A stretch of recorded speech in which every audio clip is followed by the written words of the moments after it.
What is it that you want Jesus to do for you? I said to Brother Dione, when we were on our way to, when he took me home after Coffee Club, before I'd read the Bible, I stayed in Tonga in this village called Havelu.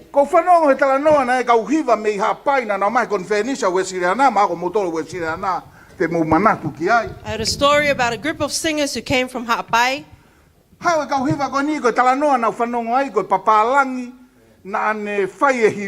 the story I heard is that there was a foreigner, a white man who was the conductor. And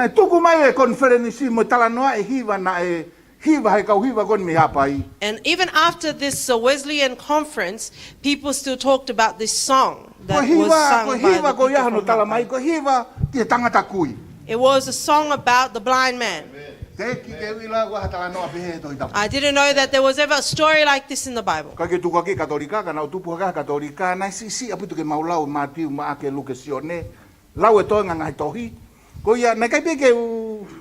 Although I grew up as a Catholic, we never really read the books Matthew, Mark, Luke, John. And towards the last year of schooling, this is what the schools would do as an end of year celebration, is we would have a singing competition. And we were upset because those who won the competition, there was this one song that they sang, and then the judges, the adjudicators, were deeply moved and obviously awarded this group. After we left the singing competition, we spoke to one another. We thought to ourselves, oh, this small group have only just sung this song, and then they won the competition. You will read this story. Even in Mark and Luke, they tell of the same story. Even though their versions or recordings are slightly different, but I will speak about that later. But I know in Matthew, Mark, and Luke, they all tell of this story or record it towards the last week of Jesus' life. Many verses beforehand say that Jesus was facing towards Jerusalem, that he would go there. And as they journeyed on the road, he stopped the disciples along the road because he wanted to tell them this. We are now going to Jerusalem.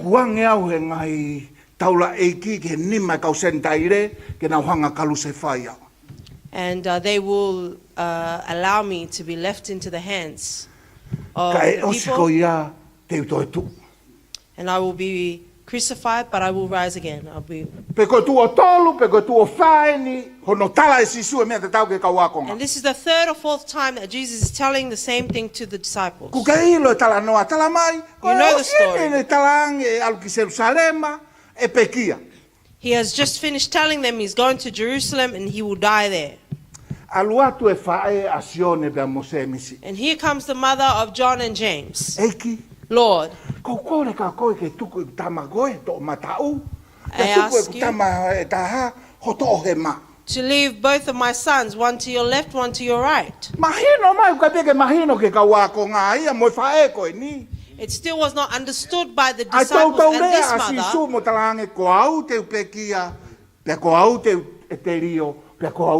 The repeated words of Jesus that he will be crucified and he will rise again. And this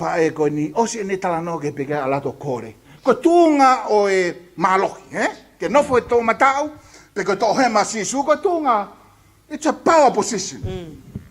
For this mother to offer her sons to be guardians to Jesus as they return to Jerusalem. And Jesus said to them, you do not know what it is that you are requesting. And Jesus said, Te mo inu he ipu te winu ai. You will drink of the cup that I drink of, Pe te mo papitaiso he papitaiso te papitaiso ai. and you will be baptized in the same fashion. Ko konga ko ia ko talange Jesu ko ipu o ene mamahi ka mo papitaiso ke pekia. Te mo lava fo he mamahi ka mo pekia. And Jesus is explaining in this example that they will drink of the same cup of the crucifixion as well as the baptism. Ku ke ilo tala no tama talange mo tama io iki te malava. And both of them said, "Yes, Lord, we can." Talange Jesu io ko Jesus mo said, oni.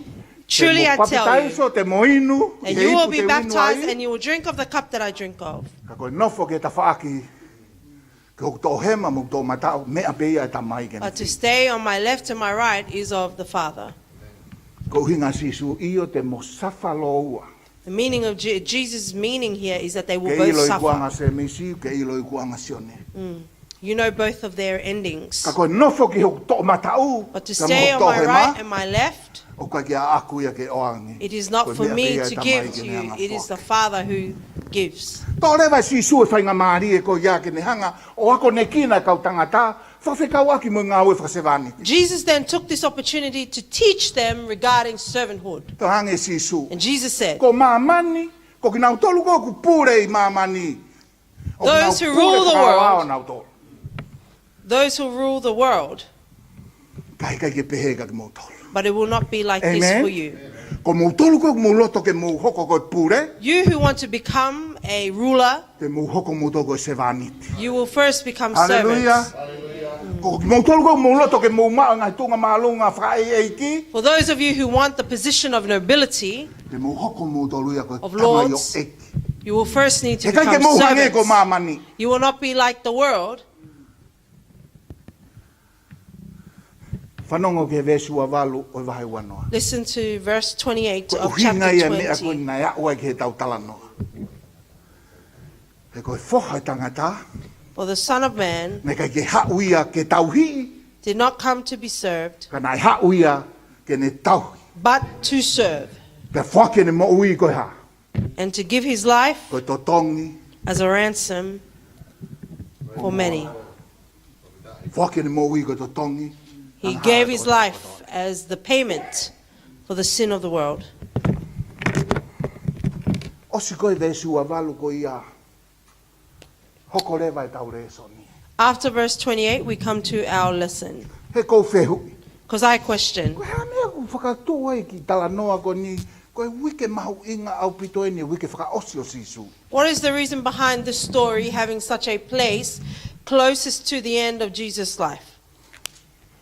Koe he mea o ku focus ki a sisu. There is something that Jesus is Sarema. focusing on, Jerusalem. Ka koe hea mea fuatua e ki talanoa ko ni. But why this particular story? Ko hinga ke whakamoni i, So a that rea koe he a could sisu nā ku hau au affirm ke ua tauhi i au. Ka ke the hoko koe words tauhi.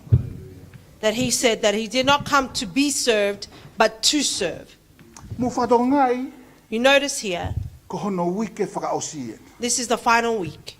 Lava katoa ni ngā ue kāleri kāpaneu me ta All of whakawai his e work taha. is done from Galilee to the other side of Ko ne kolosi Capernaum. mai na sisu he vai soa tani ke Jesus now kawai e crossing taha. the Jordan River to the Hanga other hono side, kuko ngā ki Jerusalema. and his face is looking towards Jerusalem. Ko ne alu koe ni ki Jerusalema koe ni he kai ke toi whoki mai. As he is journeying to Jerusalem, this will be his final trip. Nā ne ilo ko hea mea tatari ki ai Jerusalema. He knew what would be awaiting him in Koe Jerusalem. ha, What? kolosi. The cross.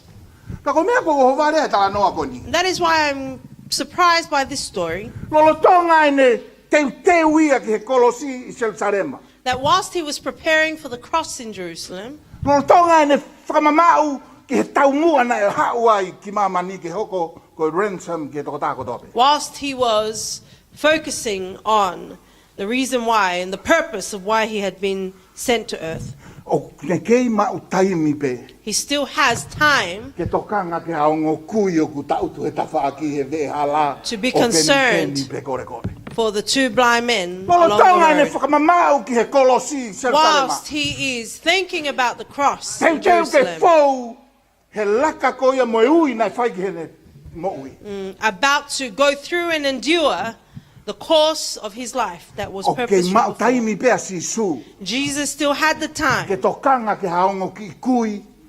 to have compassion to two blind men Tau tu behe ve hala kore kore. who were sitting on the roadside. Moino koe kakai kui. You know, blind people, I he whakaukau e taimi o sisu. in the perception of Jesus' time, Koe kakai ana e tunoa ia liaki koe ki whaha. there were people who Whio were hi mo nau not, tolu. who were segregated, isolated from society. Koe.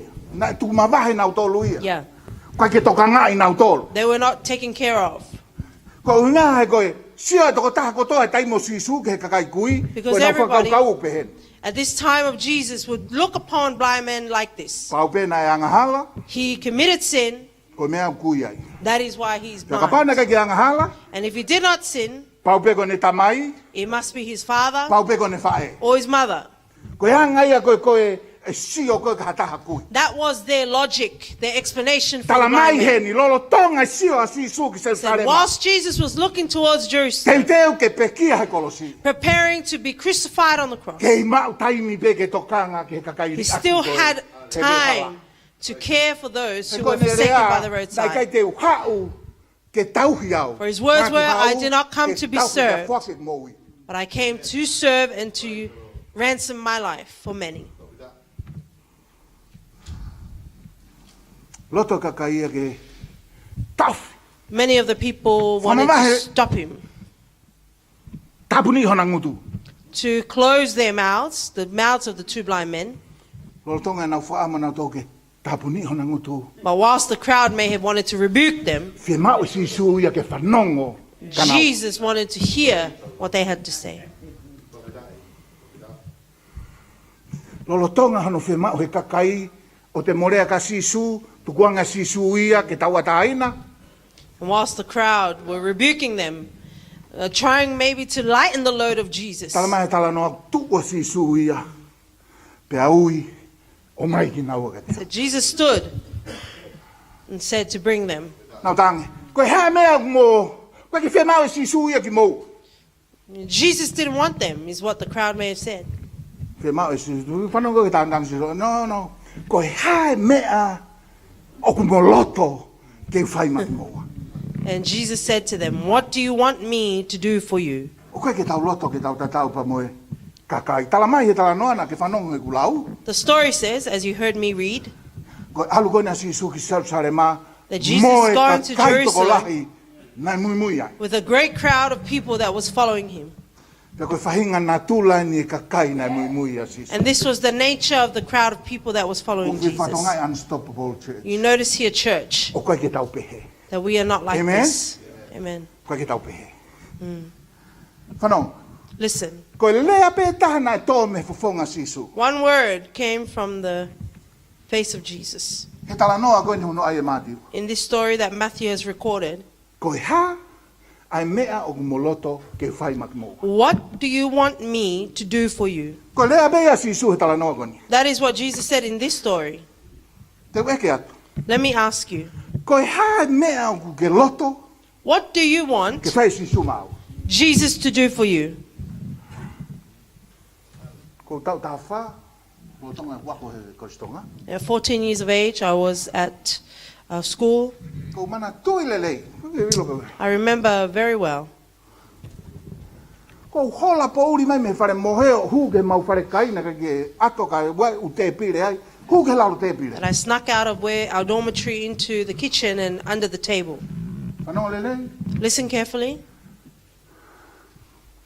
Whai ulotu. I was praying, Pe koe kulotu nei pehen. and my prayer was like this: Eiki, Lord, mai haku mari. please give me Tatafa. a wife. I was 14 years Pe old. oa o mai hataha o kuanga lelei. And don't give me anyone who is kind. Maha taha o whainga taa. Give me someone who is difficult Ko ngā kauhanga whaha i ki ai e ofa. so I can reveal to them what love is. Ko mea ko talat ke mou tokanga. What I'm saying to you to beware of, Whai to tonu atu e o tua. because God is so faithful. Ta ua ua, 22 years old, mau hoa. I found a wife. Nā tala atu, whai to tonu e o tua ke Like I told you, God was faithful to what I had asked. O te mou whawhanga ana ka pau moa. Koe hai me au ke.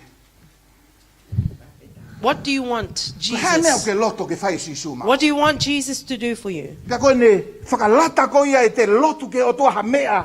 Pea tari loto e otua. And the joy when you pray for Ka something tau i and God loi le answers le that. koe ke pehe mau pe. And we know very well that it's not always the case.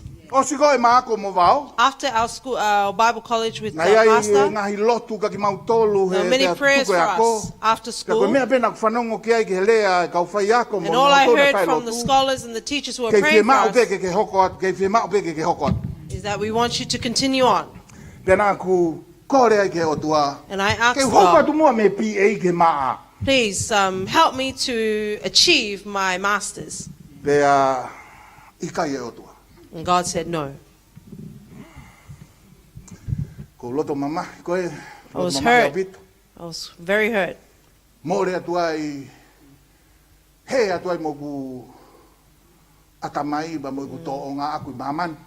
And my mind and even my behavior, went astray He ku loto mamahi. in my Kei grief. au tok sio le lei pe. And then I looked carefully Ko again, taimi ko ia. is that at that time, Nai kei ke pau hoku loto. my heart was not sure. Io nā ku loto ke toi lahi ange kua koko unga kau ka whai ako toi tapu pea. Ai ke he au ke mahino mone toi tapu. And I thought maybe, if I were to achieve such an accolade, let me reach it to its highest peak. Kana toi ai pe ko ngā oku nā ku loto ke i lo i ngai kau ngā ko mo mea. But there was Wo- also ngai a kau ngā part in tangata. me that wanted, my teachers and maybe my fellow Oku mā classmates uhoku mā a. that I have achieved my E koe master's. taimi koko o mau whakataha ai koe. Because at the time we'd come together, Koe mea koko tala noa kei malo e ako. that's what you would talk about as well, Nā ki mix e ku motive he taimi ko ia. So my motives and my intentions were mixed at that Ka time. koe anga e koe respond koe a aku. Ki e mea nā ku kore ke o tua. But this is the way that I responded to what I had asked of God to do. Koe tau tala noa koe ni ahoni. We're talking today. Rai respond e ua me tau tala noa. There are two responses. Ke ilo koe. that are Koe very respond koe a kakai. The response of the people Ka mo respond a ongo tangata kui. and the response of the two blind men. Te ke mei lava pe ke tala e anga respond a kakai. Nei hono whakahoa ki nau tolu. Ke respond koe a ongo tangata kui. You could tell what the response of the crowd was if you were to look at it from the angle of the response of the two blind men. Sio ke ongo tangata kui. Look at the two blind men. Tala mai e tala noa. The story tells Whanongo us koe ku wofi maa sisu. that when they heard that Jesus Na was near, kaila. they shouted. Na kaila ki hona reo. They shouted with their voices. Koe ki tala mai koe fukakai toko lai koe na mui mui e sisu. It says the great crowd that was following Jesus, Moni pepe na nau kei fifiri na tolu pe ko hai koe a sisu. true, they were still contemplating or Mui questioning, pega te kei who pepe is na uhanga na Jesus? tolo i loi. Kei loi koe he aho koe o pā me na nau kai kai la hosana ka koe. Te koe ke peki anau kai crucify him. That on some day they were shouting Hosanna, and then at the day of Jesus' crucifixion they were shouting Koe ongo tangata crucify him. kuina na fu. Matua ki fie mawe na ua me. The two blind men were desperately in need. Kakai na mui mui e sisu. The people who followed Jesus, Kakai e hani fie ma. Na mui mui be na tolu e nobody sisu. had a need. They didn't know, they were still questioning who is Jesus, and they were just following him. Koe ongo tangata koe na kui. The two blind men, Na kore na ua ki a sisu. Ai mea koe ke malava ha taha ke whai. they asked of Jesus something that no one else could do. Kakai koe ki na hana tau ilo pukai na fie mau. But the crowd, they didn't know what their needs Na were. ilo he ongo kui ia e na fie mau But the na two ua. blind men knew what they needed. Ka ke ilo he kakai ia pe koe hae na fie mau mea sisu. The crowd didn't know what it was that they wanted or needed from Jesus. Koe ongo tangata kui. The two blind men, Tala mai na e taofika to hiki hake aho na reo na it waia. says they were rebuked, but they Na shouted bibili. all the louder. Na tae unua e na tangi ka sisu. They were persistent. Kakai.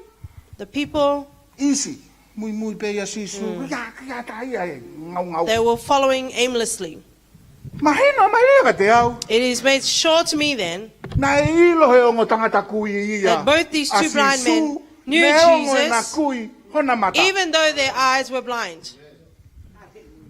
He nana kaila na wa eiki. Because they shouted, Lord, Alo te vita. Son of David. Ana lea ko ki ga Isaia, hoko mai mi Isaia, ko alo te. Ko na uhinga ko mi Isaia. They were meaning is that this is the Messiah as Isaiah the prophet had prophesied. Alo ofa mai ka te mau. Have mercy on us. Ko lua ko ka kai na alfa ta mo sisu. There's a crowd who was following Jesus, walking with him. They They weren't really sure if Jesus was a God, is he a prophet? Ne ke ke nau ilo na to luia sisu. They did not know Jesus. Pa mo ilo me hoko o ka pa ke tau ilo ya sisu. And you know what will happen if we do not know Jesus? Ko ha. Is what? Tau kui whakalau maari. We are blinded spiritually. Hallelujah. Hallelujah. Ko mea pea hoko he tau ilo sisu. That is what will happen when we do not know Na ko mea Jesus. ko he tau kui whakalau maari e. And when we are blinded spiritually, o te tau ofa. we are then led to not love. Tataki tau tolua ke tau hanga i tangi. We are led then to provoke Pea taofi. and to rebuke A kakai go kaila the sisu. people who are shouting out to God. Hallelujah. Amen. Ko lahi taha e ulau e rea ko repiku na ilo. Talamai he to taha. One commentator says Ua asi e rea ko ni repiku. that 22 times we see the word rebuke. Pea ko hafe o repiku ko ia. And half of that, Ko ne repiku hakakat. half of those times that rebuke appears is Jesus is rebuking the people. Ai ko taimo repiku e sisu hataha. So when Jesus is rebuking someone, O kune talange to tonu e ia. Ai mea whihala. He's telling them- Whakatonton. he's correcting them. Ko taimo ko repiku ko hafe re vai ko repiku he kakai. Ai kakai. And the other half is people rebuking people. Pea ko taimo ko go na repiku e na tolu ia. And when they are being rebuked, Ko uhinga ko na tai ilo ana. it's all because they lack knowledge. Mandu e sisu na repiku e sisu e mahaki. Remember, Jesus rebuked Repiku e kau faresi e na sickness. He rebuked the Pharisees for their Ko hypocrisy. taimo ko repiku e hataha ia hataha. When somebody rebukes somebody E else, repiku ai pe ia he mea o ka kinau ilo. he's rebuking them of something they themselves do not Ke he fully know. tangata ai fehu i go nau ka ke ilo ia. And the man asked this question. Tu o taha pe hano repiku ha taha i kai ko sisu hataha. Only one time Pe ko uhinga to tonu na fai ai repiku. Only one time did one man rebuke another man, and it was not Jesus, and it was the right, and it was actually the right sort of rebuke. Who in the Bible? Who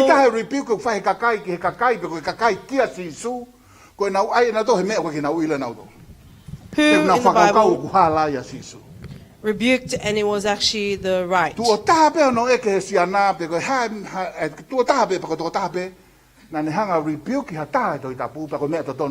And it was the right thing that they had rebuked for. Praise the Lord. Manoi, on the cross. Good one, Mago.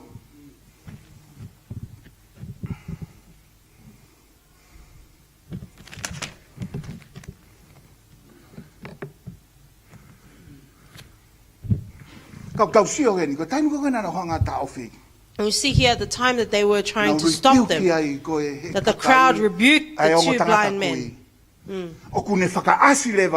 It then reveals to us that the people had no love. Because that is what will happen when you do not know Jesus, is that you are blinded spiritually and you rebuke the people instead of building them up. And then it exposes that there is no love in you. Remember, that is the command to us. Love your neighbor. Hallelujah. Hallelujah. They should have looked at the two blind men and had compassion. For that is one of the very important commands, is that we are to love God and then we are to love our neighbors. But they were provoking and rebuking them. It's because there was no love in the crowd.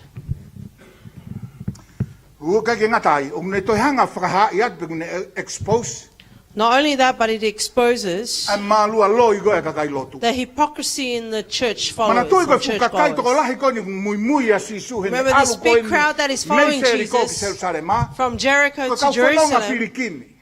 They are all pilgrims. Ko na waluen ki Jerusalem ke katoanga ko lakatu. They are going to Jerusalem to the Ka ko Passover na festival. alu ke na wo fuaki e na me afa pe ko na sacrifice And after their purpose is to give their sacrifice ki he otua. to God. Na wo na tol ke na wo fuaki ki he otua. They are going to give to God. Ta na mala whakalaka mai pehe ongo ki masiva e ua tautu e vehala. But they stood over the two blind men that were on the roadside. Oh, ki he rotolotonga e kakai pe whai e ngau e whalau maari e ko fuaki mai otua. They are going to do a spiritual work to give to Kai God in mate the fie presence kai of a pe God, ongo tangata ko ni he while the vehala. two blind men sit in poverty and Hallelujah. starvation.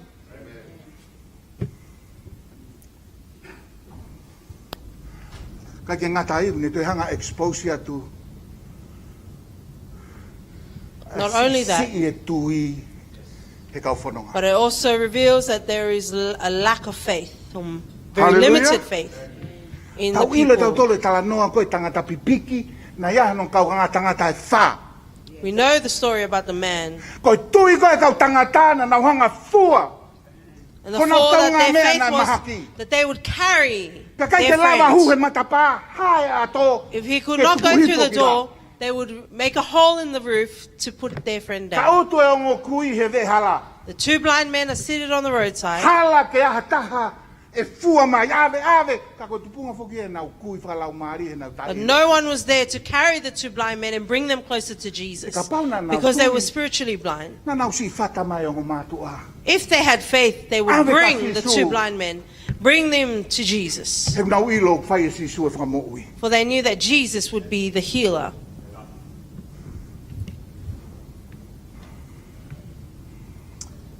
Si o rewa he tala noa ko ni. We see in this story Ne ongo ai ai kakai. Kai mui mui a si su.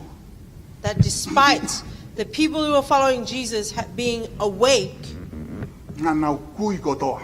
they were all Peko really haya sisi. blinded as to who is Jesus. Na ne ongo e kui ai ongo tangata tautu he vehala. And on the flip side, while the two men at the roadside were blind, Ko nau ai ana e a. they were the ones who were He really na awake, ilo e naua ko for they hai a knew Jesu. who Jesus was.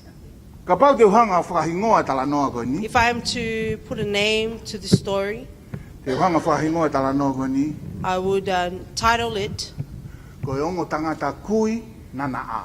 The Two Blind Men who had sight. Mui holope a si su. They followed Jesus, Mui kai peke ilo he kakai but ko their hai ko people a did si not know who Jesus was.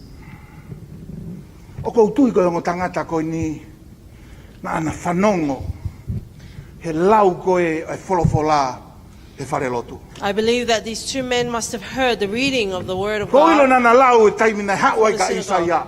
I know that they must have read Vahe the time wahiva, of vahe tau Isaiah. nima, vahe whaua ko lea ai te 29, ka 39, hoko mai e 42, Misaia that if te the ne Messiah were to whakaa come, ai mata ko e kui. He would give sight to Tene the whakatau a blind, taina i mo kinau tolu o popula. and He will free those who are in Tene whakatu e bondage. mate. He will bring the dead to life again. Ko mea ia koe, na eke ai he ongo tangata koe na e alu mea soni paptaiso ka si su. That is what the two gentlemen who Ko went koe from ko John ai a pe Baptist to toton te mau koe Jesus. tari ka hata. Is it you, or are we awaiting Ko for nau someone taha ko else? talange si su iyo. The shortest thing we can say is Jesus said Talange si yes. su. Jesus said, Mo talaga sione. go and tell John. Eve eva pipiki. Fukotu e mate. The lame are Pe ko walking. ai The kui. dead have E been koe brought tohi back to pele na life. lau e sione a Isaia. But that is the Ko only ne book tala that tu John pe read koe. is Isaiah. Ko si su e ni. And when he was told that this is Jesus, Ilo i he ongo tangata kui. the two blind men Ko mi Isaia. Ne ongo na knew that kui. he was the Messiah. Even though they were really blind, Ko mi Isaia. they knew that this was the Messiah. Sai, koe anga ia koe a responde e kakai. So that is the response of the Whanonga, people. mui, They ia were si. following and journeying with Jesus. Fe responde a ongo tangata. What about the response of the two blind men? Tala mai he tala noa vesu ahiwa. The story tells us in verse 29. I he taimi koe na nau mawahe ai me Seriko. As they were leaving Jericho, Ko Mātiu, ko Maake. Matthew and Na Mark, tala mai lo ua taimi na mawahe a sisu me Seriko. that both at the same time that when Jesus was departing Jericho, Te ke lau ka luke tala mai luke taimi na aluatu ai ki Seriko. when you read Luke, it will say when he came to Jericho. Ko whenga me an go fia koe ka kai go nau whaka ngā e tohi tapu. Ke nau sio ki ai ke whamano hala. This is what the skeptics of the Bible really enjoy, is when there are differences in the recording of an account. Ko hoki lau holo pe koe a commentary whango fua pe ono whamatala.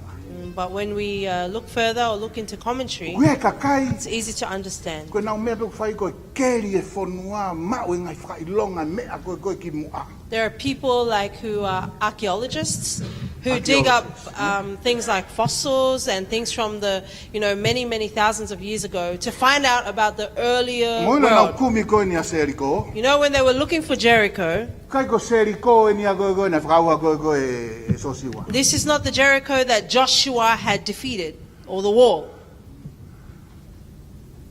Koe mandu ko Seriko koe ana e kesia. Remember, that Jericho was Ko cursed. fia Many tu hake times. tangata ke langa mate ai hono foha. Many times a man Koe kesia koe na ai koe ki ai. had tried to rebuild, and no. Ka oku ke iai pe e tu anga ia ko Seriko. But there is still the place in which Jericho was. Na nau keri tena tolo ma. They Ko Seriko ia dug, koe ne taimo and they sisu. found it. The Jericho in the time of Jesus, Herod the Great. it was built by Herod the Great. Helota. Helota koe lahi. Na ne hanga pe ia langa koe taimo koe momoko ai koe se usare ma hola e kia mawhana pe. That when Jerusalem was cold, he would come to Jericho and be warm Pe there. he kau whangu tu tapu ko kolo Seriko ia nai tu mari. The people say that the city of Ko Jericho alu was kia e ka wealthy. kai tu mari. That people who were wealthy went there. Tēnei kai ki toko ua pe ai kore ia mo kui. And there Tau wasn't kia nai just toko la. 2 blind men or 2 beggars, there were many.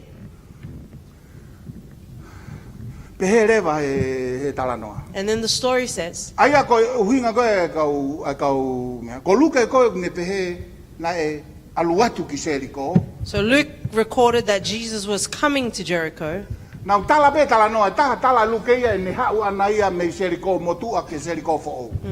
There's all these 3, Matthew, Mark, Luke, are telling the same story, but Luke recorded that he's coming Tala e from Matiu Jericho, mo make. going to Jericho. E ne But maha Matthew me and Mark are Seriko saying fo'o. he is leaving or departing the new Jericho. Mana tu ia luke, o mai e luke ia talanoa he osi talanoa koe ka sake asi.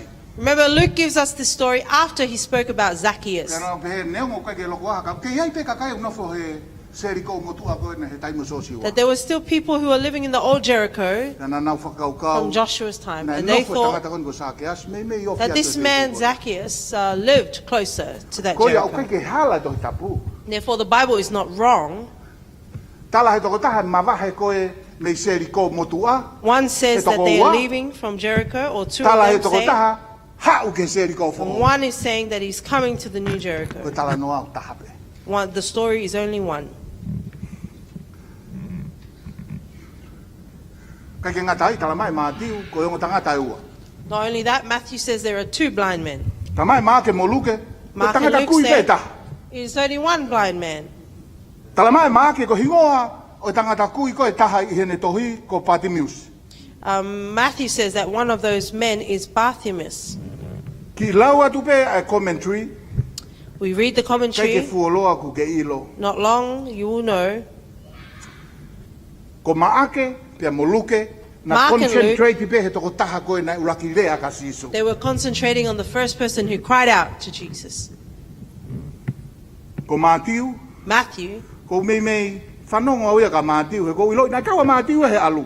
because I know that Matthew was He ko part taha of ia those ka who wā went ko together ngā with mo them. proud ki koe ni he alu. He was one of the disciples, and he was one of the people in the crowd. Na kai ke mahu inga ka luke, pia mo maake, pe toko fiha. It wasn't important to Mark and Luke how many men there were.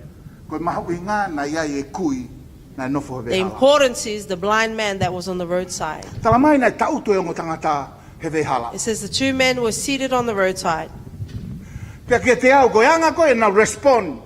And to me, the way in which they responded Kia sisu, to Jesus, e mahino ka tau tolu. it will be E tainu tau made clear whakahoa ai to te hanga us e tau lotu. when we align them with the way in which we pray. He whaita tau e na respond ka sisu. Because their responses to tainu kau tau Jesus lotu ai. are the same as in the time that we pray. Nai kai ke na sio ka sisu. They did not see Jesus, Kana na kaila ka sisu. but they shouted. O pehe pe tau lotu. That is the same way in which we pray. O kai tau sio ke otua. We cannot see God, Tau kaila ke otua. but we shout out to Him. Amen? Amen. Nai kai ke na sio pe ko hai. O kuna lea ke ai. They did not see who it was that they were speaking Nai kai ke na to. ilo pe ko whanongo mai koa. A sisu ke na kaila. They did not know if Jesus was listening to their Pehe pe shouting. mo tau lotu. It's the same way in which we pray. Tau lotu ke otua. Kai tau lotu tau We ko pray to whanongo mai God, koa we pe tau don't know lotu if pe He is listening to our prayer or not. kai. Amen? Amen. Tu ke hepe mo tolu ako ko talu po ke si ako ia mo lotu o a ubenia ko vai vai u ke lotu ke si lo be ko fanong be si suya ko lotu time ko to ape That even from young till grown, we know that Jesus is listening. na na fanongo ki tala noa o sisu They had heard of the story of Jesus. kana te kai tu ta ke na sio They did not once see a sign or miracle that ya Jesus ke did. hepe time la tau lotu ai tau lotu ke tau fanongo ke hano tala mai ha me na fai e ki ka ta And we think sometimes that we pray because we hear of the stories of what Jesus done for another. te ke tau ilo e tau tolu ia pe tari tau lotu ka tau lotu pe tau Even with the fact that we don't know if our prayer would be answered or not. he ko ha ko ai lotu For what is prayer? ma hala ko definition fai ngo fu ta ha lotu te ula ta la tu The easiest definition of prayer is from John Wesley. ko whakaha ia tu ho tau loto ki he o tua It's revealing our heart to a tau ai God, pe pe ko ho whakau kau loto pe even if you are thinking of pe it in ko your ho heart, kaila or whether you are shouting. ta ko tai mi ko ni nai kaila e ngo But tangata at the time that these two men shouted, ko ina loto it was their prayer. amen Amen. ko anga ia lotu That is the way of prayer. pe ku ke whakalongolongo pe o whakaha ia tu ai ho loto Or ki o if your tua lips are quiet and you reveal in your heart, ka ke hame to ko tau God. lotu pongi pongi or if you're like our morning lu e prayer, pe mo kaila pe ke o tua walking and shouting, ke pe ko pe ka u longa fo lo ta au ke tala mai na whanongo ko alua tua sisu it says when they heard that Jesus was coming, na kaila foha te vita they shouted out, Son of David, alo ofa mai ka te mau have mercy on us. na kaila he na ilo ko na whainga maari They shouted for they knew this was their final opportunity. ko e na amanaki whaka o sipe This is their last hope. ka ku tonu ke pe he taimi tau lotu And ai it should be in the way that we pray. tau lotu i whahinga founga pe ko whahinga We toonga pray in the way ko tau whainga maari e whaka o sipe that this would be our final hallelujah opportunity. sai ko mo tolu ko ke wha lotu So for those of you who do not pray often, te talatu ko e lotu no ta mo whainga fua ta hai the shortest prayer and the easiest prayer is, sisu Jesus, alo te vita Son of David, alo ofa mai ka te have mercy on us. hallelujah Amen.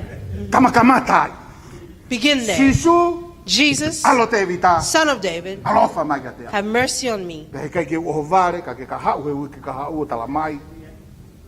Na ke lolo tonga pe ho alu he halau ke lotu pe he.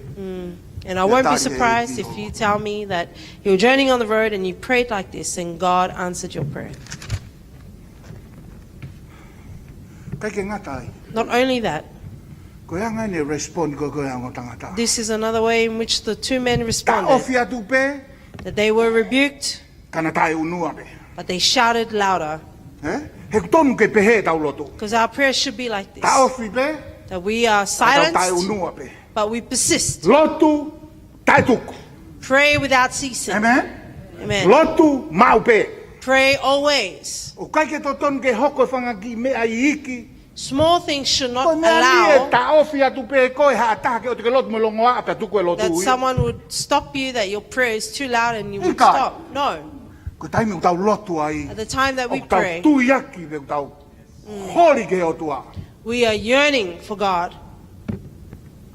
Tala mai he tala na. Koe taim ko The story lo says ta ofi ko he kakai. that the more the people rebuked them, Koe leo lahe ange ia kai la the mata. louder they shouted, Sisu, Lord, Lord, alo te vita. Son of David, Alo ofa mai ka te have mau. mercy on us. Sa ke ai o mo tangata ko ni. See how these two Koe tau words so ko he ta ke awakened. alo ofa mai. When we're asking someone to whai e have whare mercy hopo. on us, Ka ke ngata na ilo ko e kieni. Not only did they know he was a Na ilo Lord, ko judge. they knew that he was a judge. Alo ofa mai ka te ki maua. Yeah, have mercy on us. Koe o mo tangata kui na e a. The two blind men who were really awake. O mo tangata kui na e a. Koe tahe respondi a mo tangata. Another response O of the tonu ke men, pehe tau lotu.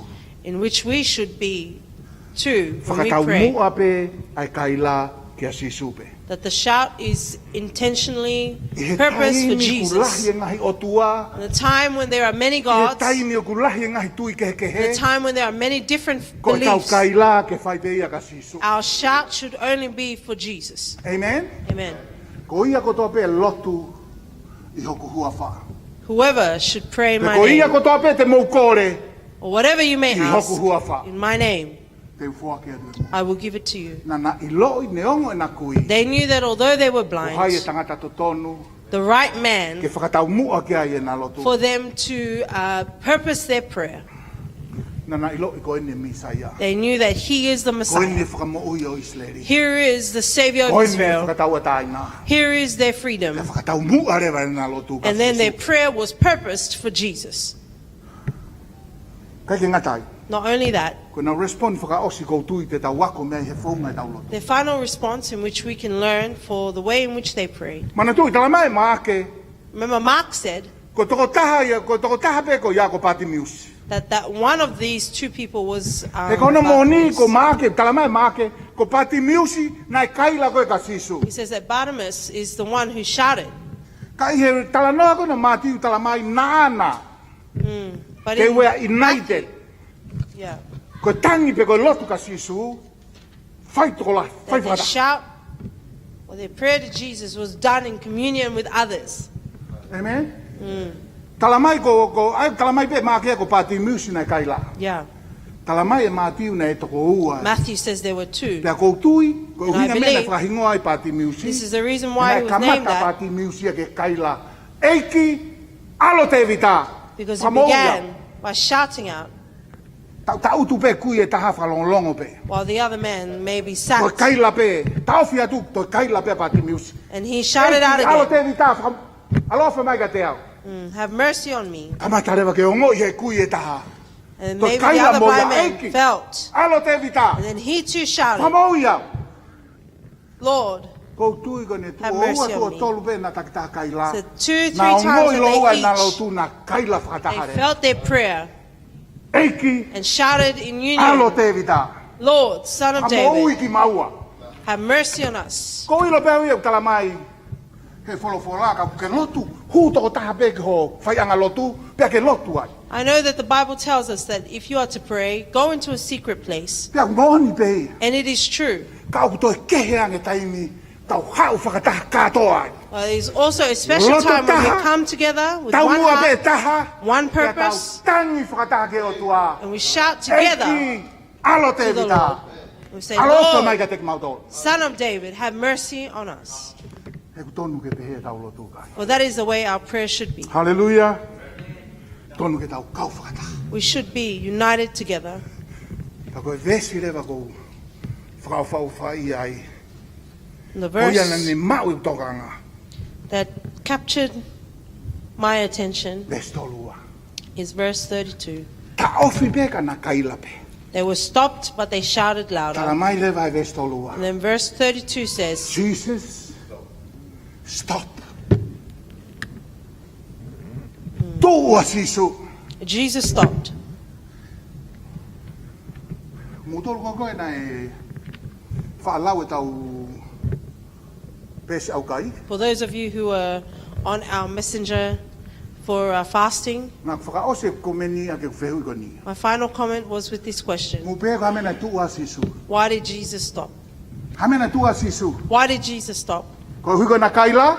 Was it because they shouted? Ko hui ko kakai. Because of the people? Ko hui ko na tui. Because of their faith,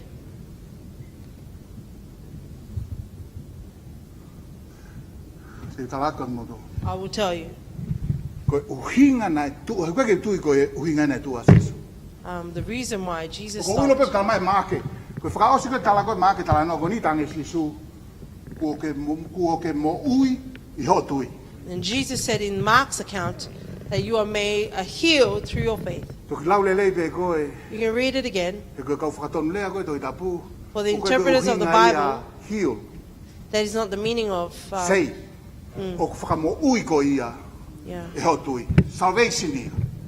yeah, that is salvation Ko e through ni your faith. Here, Ko tu pe ni pe o ku pe he ko toa ka te au ai uhinga e tu ai asisu hata.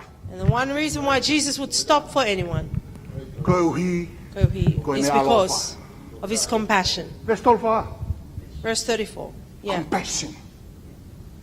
Mosio ko lea ko compassion You see, this word compassion, ko hau me loto. it comes from Na the ke heart. sio pe He whanongo didn't just pe. see them or hear them, Kana ne ongo but he felt whakata together mo mamahi mo whangata with the ia. pain and the grief Pea that they were e tu facing. mau pe asisu hata. And Jesus will stop always for anyone O ku hau me loto. who comes from the heart. E ko na ko o tua ko alo ofa. For he's a God of compassion. Ko o tua ko alo ofa. He's a God who is merciful.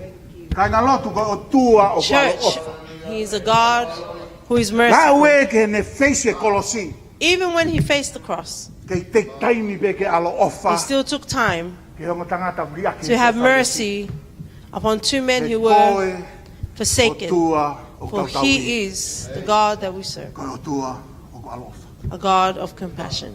Mea whakausi ko wako e tala nonga koe ni. The final thing that I learned from this story Tala mai koe na mo ui pe. is it says that their lives, Whanonga le rei. listen carefully, Tuhu e sisu hona mata. Pena e ala Jesus sisu hona mata. touched their eyes and Tala gave mai them le wa tala sight. noa. Mo meniti pe na a. It says immediately when they received their sight, Na mui mui a sisu. they followed Jesus. Ko whakaukau loto pe.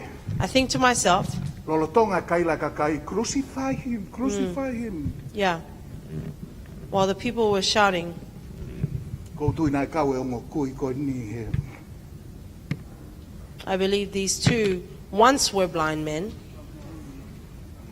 Oa, oa. Hallelujah. Moilo. You Ni know- ape o tau mata. That as soon as our eyes are made awake, Ko tala noa ko ni. this story, Na ke ngata pe hono whaka a e sisu hona physical eyes. not only did Jesus Ko awaken lea their koe na ni physical ngā au he eyes, ose ne tuhu i hona mata. the work after he had touched their eyes, Ko uhinga ia ke the eye of the spirit. uhinga e ki he Na ke matakalau ngata pe male. ni whakaava hona mata. Not only did he give them sight, physical sight, Nā nei whakaava mo i mata hona lau maari e ke na he i also loki e lei au opened pita sisu. the eyes of their heart so that they would Ko know hana o ke Jesus. whia maa from- sisu.